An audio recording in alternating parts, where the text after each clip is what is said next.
নমস্কাৰ, ইকুহিপাত চায়েন্সলৈ তোমালোক সকলোকে পুনৰবাৰ স্বাগতম জনাইছো। ইতিমধ্যে তোমালোকে গম পাইছাই যিটো আহিবলগীয়া পেৰামেডিকেলৰ এন্ট্ৰেন্স এক্সাম আছে তাৰ ডেটটো ইতিমধ্যে ৰিলিজ হৈছে আৰু তাৰ প্ৰতি লক্ষ্য ৰাখি আমি বিভিন্ন ধৰণৰ চিলেবাছৰ লগত অনুযায়ী বিভিন্ন ছাবজেক্টবিলাকৰ আমি ভিডিঅ'জ লৈ আহিছো আৰু তোমালোকে নিশ্চয় জানা যে পেৰামেডিকেলৰ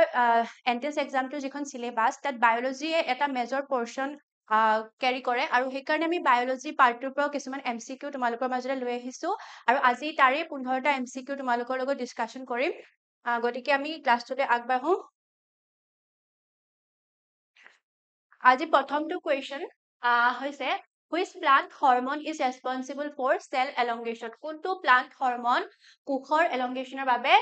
দায়ী হয় তো আমাৰ চাৰিটা অপচন দিয়া হৈছে অক্সিন সাইটোকাইনিন ইথিলিন আৰু এপসাইচিক এসিড এটা সেল এলংগেশন ঠিক আছে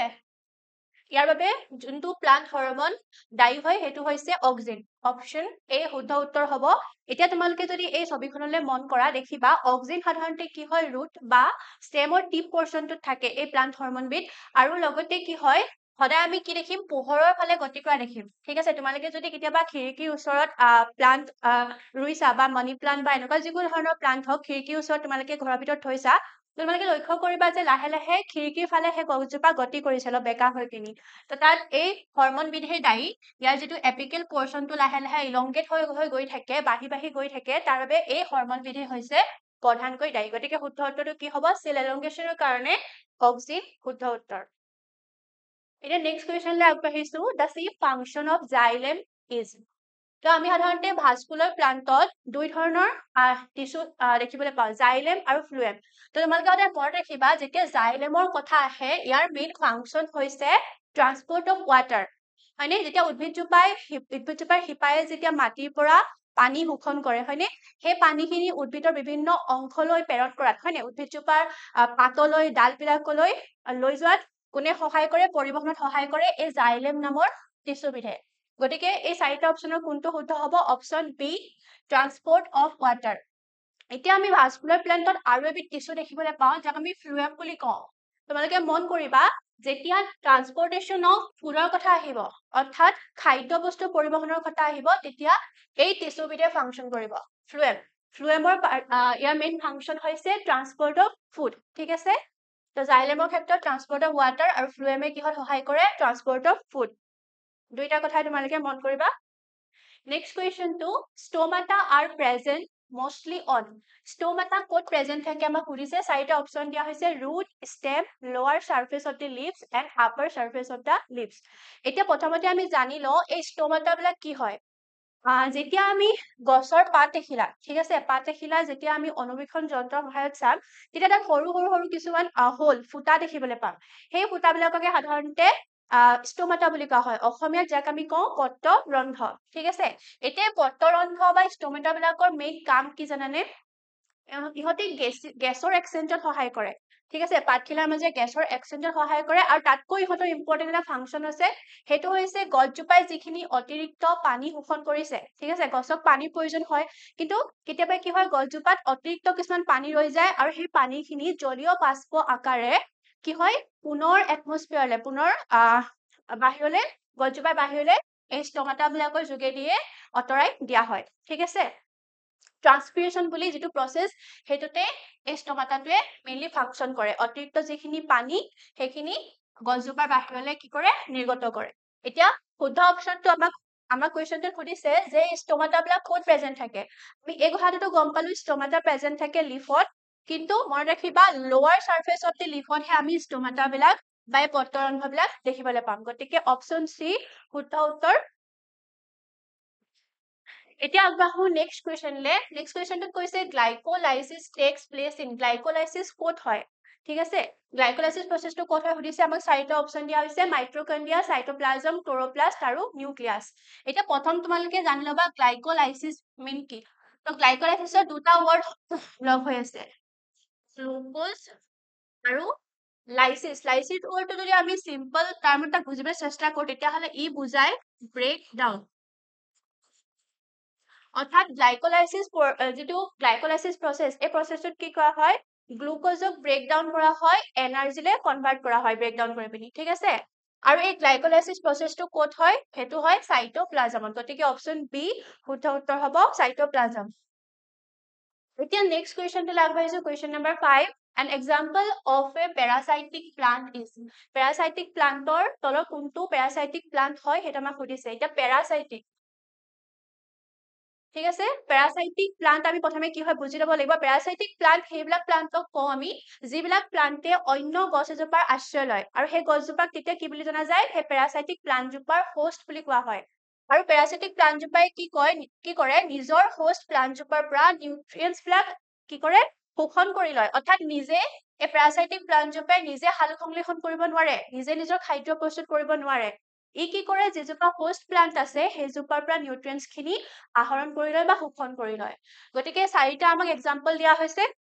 তোমালোকে যদি লক্ষ্য কৰা মেংগো বা আমৰ গছ ই নিজে নিজৰ খাদ্য প্ৰস্তুত কৰে প্যাৰাসাইটিক প্লান্ট নহয় আমি ৰজকো দেখা নাই তেনেকুৱা হয়নে বা নিম গছো নহয় তো শুদ্ধ উত্তৰটো কি হ'ব কাচকাটা এজোপা এই ছবিখন যদি তোমালোকে লক্ষ্য কৰা কাচকাটা হৈছে এটা উদাহৰণ প্যাৰাসাইটিক প্লান্টৰ ই অন্য গছৰ ওপৰত আশ্ৰয় লয় আৰু সেই আশ্ৰয় লোৱা গছজোপাৰ পৰা ই নিজৰ নিউট্ৰিয়েন্টছ খিনি আহৰণ কৰে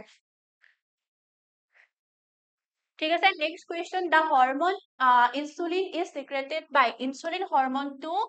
কোনে নিহৰণ কৰে আমাক কুৱেশ্যনটোত সুধিছে চাৰিটা অপচন দিয়া হৈছে এতিয়া এই যে ইনসুলিন হৰমনটো আজিকালি তোমালোকে প্ৰায় শুনি থাকা চাগে ইনসুলিন হৰমনটোৰ কথা যিহেতু ডায়েবেটিছ ৰোগীসকলক ইনসুলিন হৰমনটো বাহিৰৰ পৰা ইনজেক্ট কৰা হয় নে এতিয়া এই ইনসুলিন হৰমনটোৱে কি কাম কৰে জানানে আমাৰ তেজত যিটো সুগাৰৰ লেভেল আমাৰ ব্লাড সুগাৰৰ লেভেলটো ৰেগুলেট কৰে এই হৰমনবিধে আৰু এই হৰমনবিধক সিক্ৰেট কোনে কৰে আমাক হেতুৱে কুৱেশ্যনটো সুধিছে এই হৰমনবিধক নিহৰণ কৰে আমাৰ শৰীৰৰ পেনক্ৰিয়াছে ঠিক আছে তো অপচন সি শুদ্ধ উত্তৰ হ'ব নেক্সট কুৱেশ্যনলৈ আগবাঢ়িছো Which microorganism causes tuberculosis? Tuberculosis যেটা একটা lung disease হয় সেই ডিজিজটো এই বেমাৰটো কোনবিধ মাইক্ৰঅৰ্গানিজমৰ কাৰণে হয় সোধা হৈছে তোমালোকে যদি লক্ষ্য কৰিছা এনেকুৱা ধৰণৰ এক্সাম বিলাক পেৰামেডিকেল এক্সাম হওক তোমাৰ বাকি বি ফাৰ্ম ডি ফাৰ্মৰ বা বিএসসি নাৰ্ছিঙৰ এক্সাম বিলাকত সাধাৰণতে ৰোগৰ পৰা কুৱেশ্যন আহে হয়নে ডিজিজ বিলাকৰ তোমালোকৰ কোনটো পেৰাচাইটৰ পৰা হয় বা কোনটো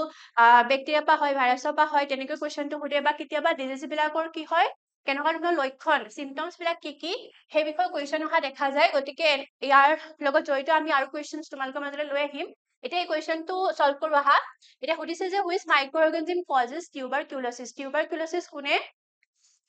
কৰে তো কোনটো মাইক্ৰঅৰ্গানিজমে কৰে এই শুদ্ধ উত্তৰটো হ'ব মাইক্ৰবেক্টেৰিয়াম টিউবাৰকিউলোচিছ ঠিক আছে এটা বেক্টেৰিয়া হয় আৰু এই বেক্টেৰিয়াটোৱে এই লাং ডিজিজটোৰ সৃষ্টি কৰে Next question to which disease is transmitted by the female Anopheles mosquito. তো এই কুৱেশ্যনটো তোমালোকলৈ ৰাখিছো এইটো একেবাৰে ইজি উত্তৰ হয় মই আশা কৰিম যে তোমালোকে কমেন্টৰ এনসাৰটো লিখিবা ঠিক আছে এই কুৱেশ্যনটো তোমালোকলৈ থাকিল মই এনসাৰটো দি দিয়া নাই এইটো একেবাৰে ইজি হয় আৰু তোমালোকে সকলোৱে এইটো ট্ৰাই কৰিবা নেক্সট কুৱেশ্যনটো আগবাঢ়িছো The pathogen for typhoid is টাইফয়েডৰ কাৰণে কোনটো পেথোজেন দায়ী হয় সুধিছে ঠিক আছে চাৰিটা অপচন আমাক এগেইন দিয়া হৈছে তো ভিব্ৰিও এইটো কলেৰাৰ কাৰণে যিটো পেথোজেন দায়ী হয় সেইটো হৈছে প্ৰথমটো গতিকে হেতুটো ৰং হ'ব প্লাজমোডিয়ামো টাইফয়েড সৃষ্টি কৰিব নোৱাৰে অপচন সি শুদ্ধ উত্তৰ হ'ব সালমনেলা টাইফি এইটো এটা বেক্টেৰিয়া হয় এগেইন আৰু ইয়াৰ কাৰণে আমাৰ টাইফয়েড ৰোগবিধ হয় next question Question number 10. Night blindness is caused by deficiency of night blindness. অৰ্থাৎ ৰাতি চকুৰে দেখা নোপোৱা অৰ্থাৎ অন্ধকাৰত দেখা নোপোৱা সেইটো সাধাৰণতে আমি অসমীয়াত কি বুলি কওঁ ৰোগটোক কুকুৰিকণা ৰোগ বুলি কওঁ আৰু এই নাইট ব্লাইণ্ডনেছটো কিহৰ কাৰণে কিহৰ ডেফিচিয়েঞ্চিৰ কাৰণে হয় সুধিছে ডেফিচিয়েঞ্চি মানে তাৰ মাত্ৰা আমাৰ শৰীৰত কমকে আছে হয়নে গতিকে কিহৰ ডেফিচিয়েঞ্চিৰ কাৰণে নাইট ব্লাইণ্ডনেছ হয় আমাক চাৰিটা অপচন দিয়া হৈছে ভিটামিন ডি চি এ আৰু বি12 তো শুদ্ধ উত্তৰটো হ'ব অপচন সি ভিটামিন এ আমাৰ শৰীৰত যদি ভিটামিন এৰ পৰিমাণ কম তেতিয়াহ'লে নাইট ব্লাইণ্ডনেছৰ অসুবিধা হোৱা দেখা যায় next question scurvy is due to the lack of scurvy এটা কি হয় সাধাৰণতে দাঁতত বেছিকৈ এই বেমাৰটোৰ লক্ষণ দেখা যায় আমাৰ কি হয় দাঁত সৰি পৰে বা চকু কি হয় আমাৰ পেল হৈ পৰে স্কিনৰ কালাৰো পেল হৈ পৰে আৰু এনেকুৱা ধৰণৰ স্কাৰ্বি ৰোগৰ কাৰণ কোনটো সুধিছে আমাক এগেইন চাৰিটা অপচন দিয়া হৈছে তো ইয়াৰ শুদ্ধ উত্তৰটো হ'ব স্কাৰ্বি কাৰ কাৰণে হয় ভিটামিন চিৰ যদি আমাৰ শৰীৰত ডেফিচিয়েঞ্চি হয় তেতিয়াহ'লে আমাক স্কাৰ্বি ৰোগৰ লক্ষণ দেখা যায় ঠিক আছে ভিটামিন সি ডেফিচিয়েন্সিৰ কাৰণে next question The universal donor blood group is তলৰ কোনটোক আমি universal donor blood group বুলি কওঁ তো হৈছে আমাক তো সকলোৱে নিশ্চয় এইটো এনসাৰ জানা যে আমি যেটো O blood group তাক আমি universal donor বুলি কওঁ হয়নে কাৰণ O যি মানুহৰ O blood group আছে তেওঁৰ তেজ বাকি যিকোনো মানুহকে দিব পাৰি যিকোনো blood group থকা মানুহকে দিব পাৰি হেতু কাৰণে তাক universal donor বুলি কোৱা হয় ঠিক আছে আৰু তোমালোকে কমেন্ট সেকশনত এটা টাইপ কৰিবা যে ইউনিভাৰ্সাল ৰিসিভাৰ বুলি আমি কোনটো ব্লাড গ্ৰুপক কওঁ ঠিক আছে next question the hormone responsible for fruit ripening is তলৰ কোনটো হৰমন ফ্ৰুট ৰাইপেনিংৰ কাৰণে ৰেসপন্সিবল হয় ফ্ৰুট ৰাইপেনিং মিন্স ফল যে পকি যায় ঠিক আছে এই প্ৰসেসটোকে আমি ফ্ৰুট ৰাইপেনিং বুলি কওঁ তো কোনটো হৰমন ইয়াৰ বাবে এটা হৰমন ৰেসপন্সিবল হয় ঠিক আছে অপশন 4টা দিয়া হৈছে অক্সিন তো ইতিমধ্যে আমি কোৱেশ্চন নম্বৰ 1 ত দেখিছে যে auxin is ৰেসপন্সিবল for cell elongation ঠিক আছে সাইটোকাইনিন নহয় অপশন সি ইথিলিন শুদ্ধ হ'ব ঠিক আছে ইথিলিন হৰমনটোৰ কাৰণে আমি ফুড ৰাইপেনিং হোৱা দেখিবলৈ পাওঁ এটা মন ৰাখিবা যে আমি বাকি যিকিটা হৰমন পঢ়িলো ইয়াৰ ভিতৰত এই প্লান্ট হৰমনটোৱে